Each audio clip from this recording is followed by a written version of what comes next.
ఏమిటి ఆలోచిస్తున్నావు? Madam, marriages are made in heaven అన్నారు కదా, దాని మీద మీ అభిప్రాయం ఏమిటి? No, marriages are made in hell. ఏమిటి? Only love marriages are made in heaven. ఏమిటి తేడా?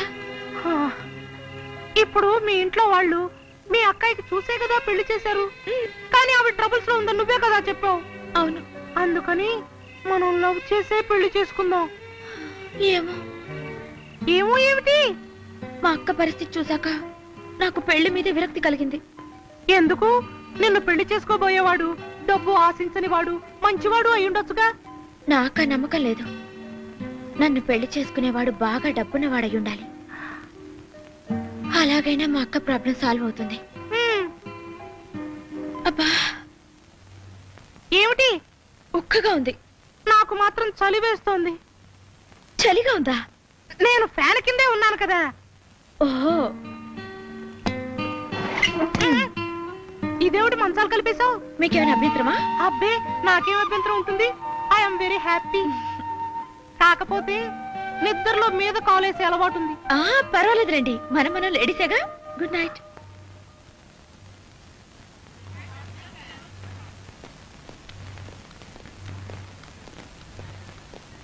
నాన్నా, ఏమైంది నాన్నా?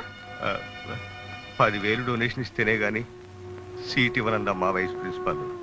ఇంత మెరిట్ ఉన్న నేను కూడా డొనేషన్ కట్టాలా నాన్న? ఏం చేస్తావమ్మా, మన దేశంలో విద్య పెద్ద వ్యాపారం అయిపోయింది. ఈ కాలేజీయే కాదు, ఏ కాలేజీకి వెళ్ళినా అంతే. అన్ని అర్హతలు ఉన్నా నీకు చదువుకునే యోగం లేదు. నేను రాను. నేను ఎలాగైనా ఈ కాలేజీలో చదువుకోవాలి. ఎలాగమ్మా? ఎలాగో నాకు తెలియదు. నేను రాను నాన్న. ఎలాగమ్మా? అంత డబ్బు నేను ఎక్కడి నుంచి ఏమైంది? ఎందుకమ్మా ఏడుస్తున్నావు? కర్మమ్మా, మా కర్మ. శారదాదేవి కాలేజీ అంటే ఏదో పెద్ద శాంతి నికేతనుకున్నంత పేరుంది. అంతా ఉట్టి బూటకమమ్మా. పేరు గొప్ప, ఊరు దిబ్బ. మా అమ్మాయికి 100కి 95 మార్కులు వచ్చాయమ్మా. అయినా సరే సీటు కావాలంటే 10,000 డొనేషన్ అడుగుతున్నారు. అసలే మా బతుకులు అంతంత మాత్రం. అంత డబ్బు మేము ఎక్కడి నుంచి తేగలమమ్మా? ఈ కాలేజీలో డొనేషన్లా? అదేంటి మేడం అలా అంటున్నారు? మేమంతా డొనేషన్లు కట్టి చేరిన వాళ్ళమే. మీరు ఇక్కడే ఉండండి, నేను ఇప్పుడే వస్తాను.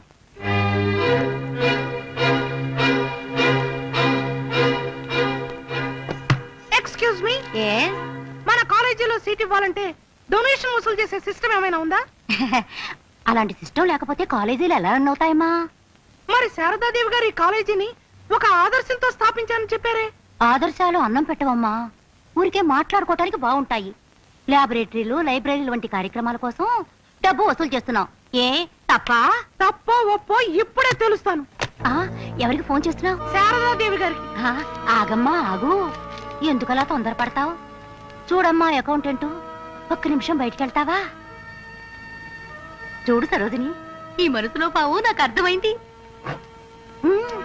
ఏమిటి లంచం ఇస్తున్నారా? కాదు, నీ వాట. పైగా పెళ్లి కావలసిన పిల్లవి, రేపు కట్నం అది ఇచ్చుకోవద్దు. అయ్యో, వచ్చిన డబ్బంతా నేనే నొక్కేయడం లేదమ్మా. ఎవరి వాటా వాళ్ళ మొహాన కొడుతున్నాను. అంతెందుకు, అకౌంటెంట్ కూడా 50,000 ఇచ్చాను. అకౌంటెంట్ గారు. ఏమిటి మేడం? డొనేషన్ల కలెక్షన్ లో మీ వాటా ఎంత? నాదే ఉందమ్మా, చార్లో కరేపాకంతా 15,000. కమిషన్ లో మళ్ళీ కమిషనా? అంటే ఇందాక 50,000 అని చెప్పారు. అది స్పెల్లింగ్ మిస్టేక్. చాలా ఊరుకోండి. 24 గంటల టైం ఇస్తున్నాను. ఈలోగా ఎవరెవరి దగ్గర ఎంతెంత డొనేషన్ కలెక్ట్ చేశారో మొత్తం లెక్క కట్టి తిరిగి ఇచ్చేయండి. ఇందాక నుంచి చూస్తున్నాను. ఏమిటి దబాయింపు? మేమేమో ఏం చేస్తావు? ఏం చేస్తానా? ఇప్పుడే శారదాదేవి గారికి ఫోన్ చేసి మిమ్మల్ని పోలీసులకు పట్టిస్తాను. అదంతా ఎందుకమ్మా, తిరిగి ఇచ్చేస్తాం. చూడండి, బయట ఒక పిల్ల కూర్చొని ఏడుస్తుంది. మార్కులు బ్రహ్మాండంగా వచ్చినాయి, సీట్ ఇవ్వండి. అలాగే అలాగే. మరేం పర్వాలేదమ్మా, నువ్వే డొనేషన్ కట్టకుండానే సీట్ ఇచ్చేశారు. తప్పు, అలా చేయకూడదు. మీరు వెంటనే వెళ్ళి ఫీజు కట్టి జాయిన్ చేయండి. మంచి పని చేశారు మేడం. ఆ అమ్మాయికి ఏ డొనేషన్ లేకుండా మీరు సీట్ ఇప్పించారు. సర్లే, మీ అందరూ వెళ్ళి మీరు కట్టిన డొనేషన్ ఆఫీస్ లో కలెక్ట్ చేసుకోండి. ఇదిగో ఆ మిగతా వాళ్ళందరూ కూడా చెప్పండి. Thank you madam. Thank you so much. Okay, bye.